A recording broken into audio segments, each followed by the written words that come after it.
Hi అండి. అందరికీ నమస్తే. నేను మా హాస్పిటల్ దగ్గర ఉన్న చెరుకు రసం మిషన్ దగ్గరికెళ్ళాము. అక్కడ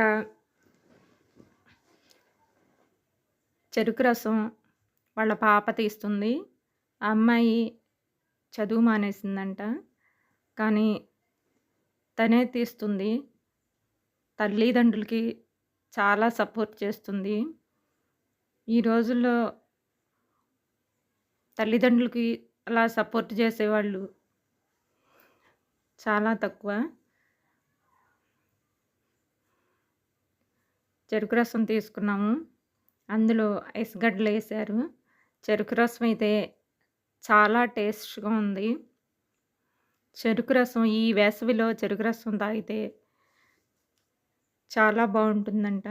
ఈ వీడియో నచ్చినట్లయితే లైక్ చేయండి, షేర్